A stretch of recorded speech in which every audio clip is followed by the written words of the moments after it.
Sometimes, even after we have offered these powerful words, someone will say, well, Abraham, I'm doing pretty good on this and this and this, but I need you to help me get over here.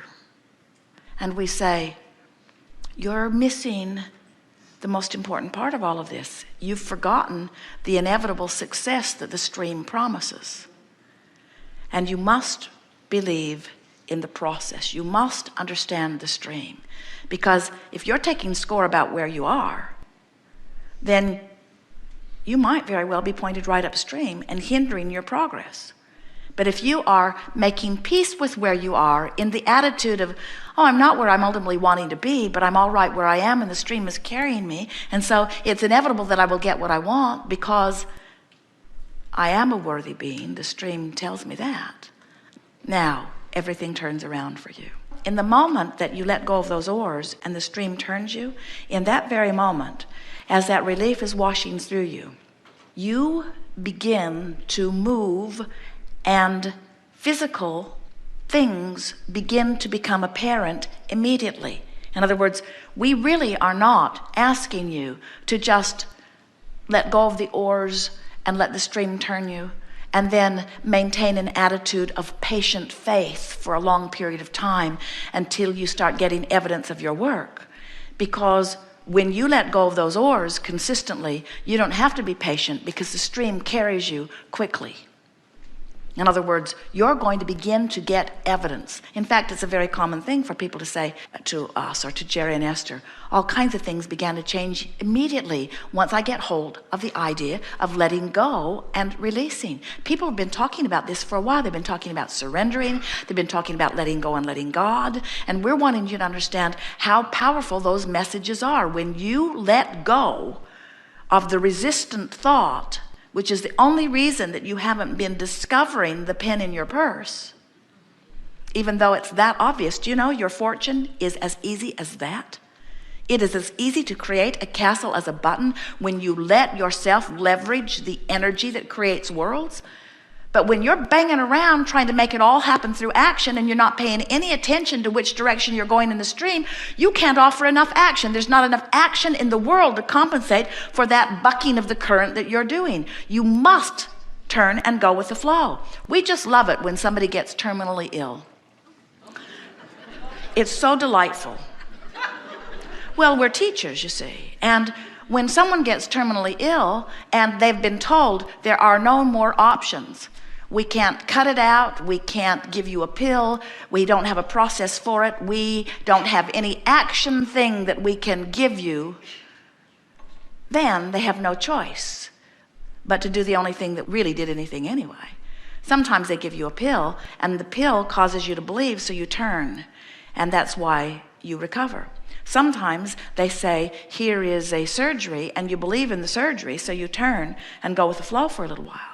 But what we've noticed with your Western medicine, with all healing, is that if you're looking for cures, they're usually very temporary, and something else pops right up soon again. You must get to the vibrational cause. You must get to the vibrational discord before you have any lasting well-being. So now you understand the whole picture. You will never again feel negative emotion without knowing, first, I'm pointed upstream, and nothing that I want is upstream. You will never feel negative emotion again without knowing, hey, this is my guidance letting me know that I'm pointed upstream, and my work now is to see if I can find some way to find a little relief. You will never again be pointed upstream feeling negative emotion and not know that you are moving in opposition to what you really want, and that you're not going with the flow of what you really want, and that if you will just try to release the thought that has caused you to focus so much upstream, that things will begin to get better right away. You now have the complete understanding of everything that's ever happened to you, everything that ever will happen to you, and everything that's happening to everybody who's around you. In other words, there is nothing that is happening outside of this powerful law of attraction. There is nothing that is happening outside of this stream of life that you are going with or you're not. There is nothing that is outside of that. And now you have this picture of that. Now, under any and all conditions, you know what to do. So you say, all right, Abraham, you've convinced me. I'm willing to give this a try.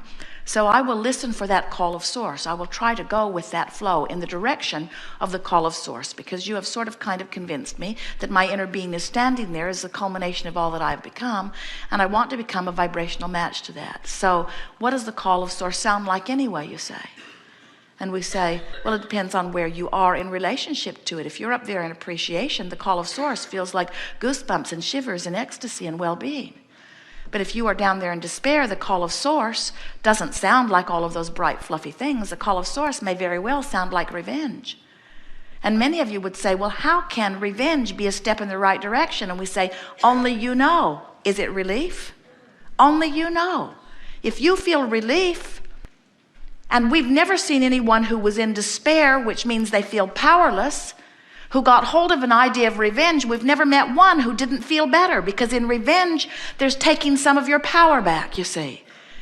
Now, if you were frustrated, we would never ask you to reach for the feeling of revenge. That's going in the opposite direction. But from revenge, as you reach for rage, you feel better. And from rage, as you reach for anger, you feel better. And from anger, as you reach for frustration, you feel better.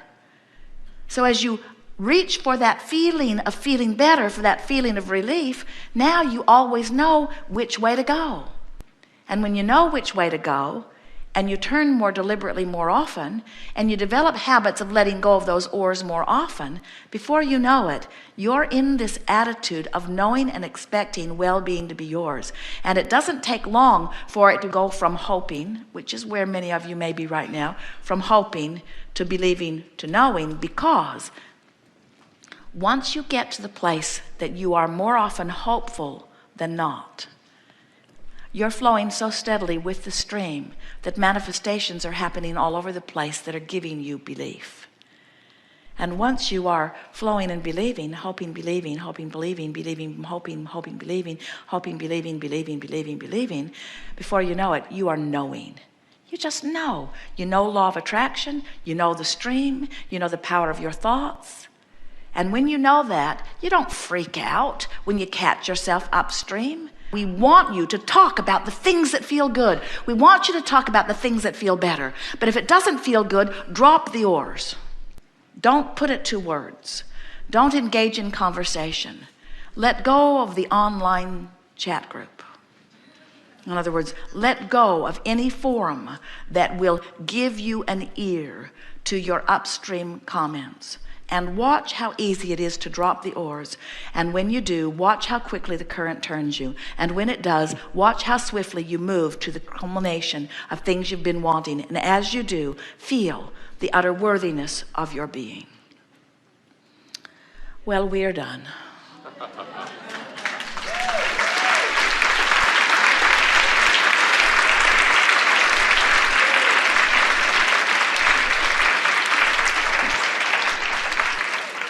We are eager to talk with you about anything that is important to you.